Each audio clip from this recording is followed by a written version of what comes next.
नमस्कार, मैं हूं doctor Anuj Kumar Sharma, PGT history, Jawahar Navodaya Vidyalaya, Shahjahanpur, Uttar Pradesh. आज है 22 फरवरी 2025, दिन है शनिवार। इस समय शाम के 7:25 हो रहे हैं। मैं इस समय प्रयाग रेलवे स्टेशन के एकदम बगल छोटे बघाड़े एरिया में हूँ। मेरे पीछे ही माँ गंगा के क्षेत्र में फैला हुआ विशाल मेला जो त्रिवेणी के नाम से जाना जाता है, क्योंकि इस बार महाकुंभ है। इसकी वजह से बहुत सारे कम से कम 60-65 करोड़ लोगों के आने की संभावना, जो सरकारी आंकड़े बोल रहे हैं कि 60 करोड़ से ज़्यादा लोगों ने अभी तक स्नान कर लिया है। ये कितने किलोमीटर फैलाव में है? कम से कम 10 किलोमीटर तक। आप सोचिएगा कि वेटिकन सिटी भी एक छोर से दूसरे छोर 6-7 किलोमीटर से ज़्यादा नहीं है, 6-7 किलोमीटर। चूँकि उसका टोटल जो वर्ग है, एरिया है, वेटिकन सिटी एक कंट्री का दर्जा दिया गया है, जहाँ पोप रहते हैं, जहाँ 10,000 की पॉपुलेशन भी है। वो टोटल विश्व का सबसे बड़ा छोटा देश माना जाता है इस विश्व का, वो 44 वर्ग किलोमीटर। जबकि ये एरिया संगम का, ये 100 स्क्वायर किलोमीटर में फैला हुआ है। ये समझ लीजिए, ये उत्तर प्रदेश का 76वां जिला डिक्लेयर कर दिया गया। एक डिस्ट्रिक्ट का एरिया, अगर पूरे इसको प्रयागराज कुंभ संगम के नाम से जिला बनाया गया है, अगर उसका करेंगे तो न जाने कितने वेटिकन सिटी उसमें आ जाएंगे, जो देश है। अब हम आपको ये नज़ारा दिखा रहे हैं, तो पीछे हमारा ध्यान दीजिएगा, चूँकि दूर है।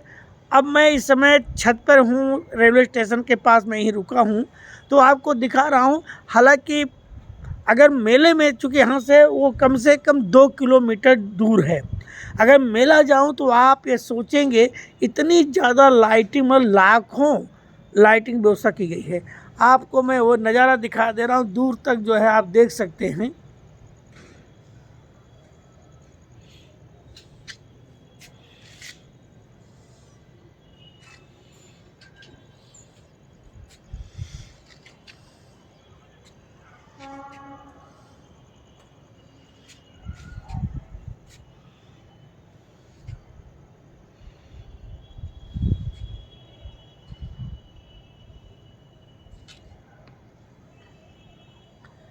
ये है तीर्थराज प्रयाग, पावन पवित्र धरती, भरद्वाज आश्रम की कर्म स्थली। ये है गंगा यमुना अदृश्य लुप्त माँ सरस्वती के नाम पे सरस्वती नदी है। सरस्वती हमारे ऋग्वेद में सबसे पवित्र नदी मानी गई है। गंगा और यमुना का भी उल्लेख मिलता है, लेकिन ऋग्वैदिक ग्रंथों के बाद जब उत्तर वैदिक आता है, लेटर वैदिक, उस समय गंगा एक पवित्र नदी। गंगा की महत्व यह है, कहा जाता है कि महाराजा सगर के 60,000 पुरखे जल करके राख हो गए थे। उसकी एक कहानी अलग है। तो राजा भगीरथ ने अपने पूर्वजों को तारने के लिए माँ गंगा की आराधना की, और इस तरह से गंगा का धरती पर अवतरण हुआ है। ये कहानी है, इसका किसी विज्ञान से कोई लेना देना नहीं है। लेकिन गंगा का जो जल है इतना पवित्र है कि आप इसे बंद करके रखिए तो ये गंगा का जल ये बदबू नहीं देता है। हिंदू धर्म में एक मान्यता है कि जब मनुष्य का अंतिम समय आ जाता निकट, तो उसके मुंह में गंगा जल डाला जाता है।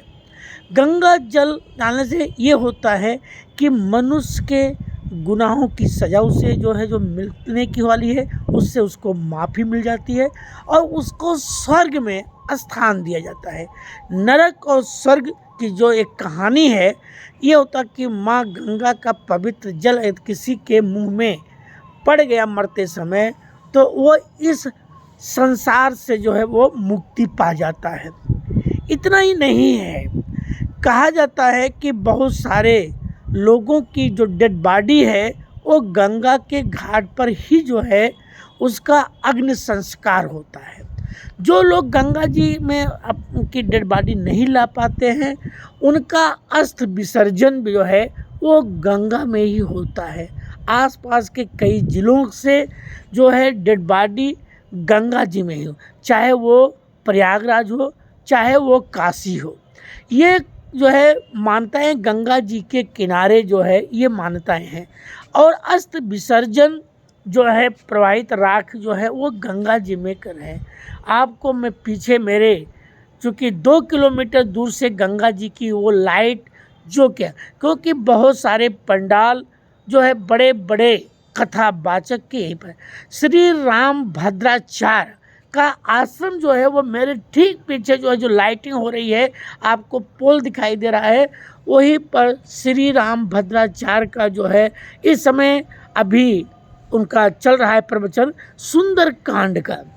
तो मन शीतल हो जाता है जब हम अच्छे विचार लाते हैं। लोग कहते हैं कि मुंह में राम बगल में छुरी, कि ऐसे छल कपटी प्रपंच अधम व्यक्ति को कभी भी गंगा नहीं किसी से भी मुक्ति नहीं मिल सकती है।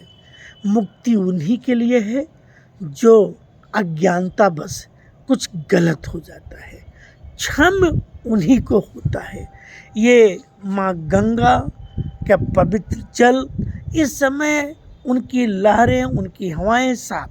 हालांकि कुछ लोगों ने गंगा का पानी कुछ कारणों से हो सकता है 1-2 स्थान पे ऐसा हो सकता है जिन्होंने ऐसे बताया कि वायरल किया कि गंगा का जल बहुत प्रदूषित है, इसमें स्नान करने लायक नहीं है। लेकिन जो आज मैंने सुबह 1 घंटे प्रयागराज संगम में था मुझे ऐसा कुछ भी देखने को बिल्कुल नहीं मिला, बल्कि गंगा का जल शुद्ध जो है मुझे देखने को मिला और ठंड नाम की चीज़ें बिल्कुल नहीं थी। मेरे पीछे आपको आवाज़ भी आ रही होगी, रेलवे स्टेशन पे अनाउंसमेंट हो रहा है किसी ट्रेन का जो जाने वाली है, पैसेंजर जो है वो अनाउंसमेंट सुनाई दे रहा है। ये बगल में ही प्रयागराज रेलवे स्टेशन है। पीछे खूब दूर तक जो नज़ारा पीछे आप देख रहे हैं वही है गंगा जी का वो क्षेत्र जिसको हम दो आब क्षेत्र के नाम से भी जानते हैं। दो आब गंगा और जमुना का ये एरिया दो आब के नाम जाना। इस समय अभी चूँकि मेला चल रहा है, इस पूरे एरिया में वाटरमेलन और ग्रीन वेजिटेबल्स की सबसे ज़्यादा खेती होती है।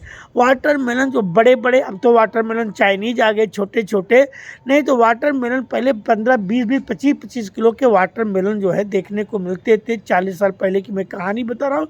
चूँकि 1985 से लेके 2002 17 साल मैंने इसी जो है स्थान पे जो है मैंने गुजारे हैं, यहीं पर रहा, अपनी सारी स्टडी किया, कंपटीशन की तैयारी किया और अच्छे मैंने पीसीएस के इंटरव्यू दिए, एपीओ के इंटरव्यू दिए, माध्यमिक शिक्षा सेवा चयन आयोग के भी इंटरव्यू दिए। प्री मेरे लिए जो है पास करना बहुत इजी था, ना जाने कितने मैंने मेन दिए, चाहे वो मध्य प्रदेश पीसीएस का मेन हो, चाहे वो राजस्थान का मेन हो, चाहे बिहार का हो, चाहे यूपी का हो या सिविल सर्विस जो भी रहा होगा। लेकिन सफलता ना मिलना जो है वो दुख की बात है। बहुत सारे साथी हमारे अच्छे पदों पर हैं, लेकिन आज खुशी है कि इसी महाकुंभ की वजह से बहुत सारे साथियों से मुलाकात हुई और कई से फ़ोन पे बात हुई, कहीं फेस टू फेस बात हुई। तो ये है माँ गंगा का वो पवित्र तट जो है जिसका हम नज़ारा आपको जो है छत से दिखाना चाहते थे। आप देखिएगा और आनंद लीजिए।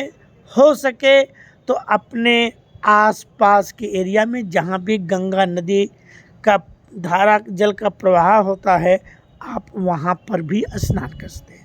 और लास्ट लाइन ये है, जो मन चंगा तो कठौती में गंगा। मन अगर आपका अच्छा है तो आपके घर पे ही गंगा है। गंगा आपको न केवल तार देती है बल्कि आपके जो विचार हैं उनको बदल देती है। उन लोगों के लिए जो मन से साफ हैं, जो निर्मल हृदय वाले हैं, जो पवित्र विचार वाले हैं, जो संस्कार वाले व्यक्ति हैं, ऐसे लोगों के लिए माँ गंगा जो है उनका दर्शन से ही हम मुक्ति पा सकते हैं। फिर मिलते हैं अगली वीडियो में।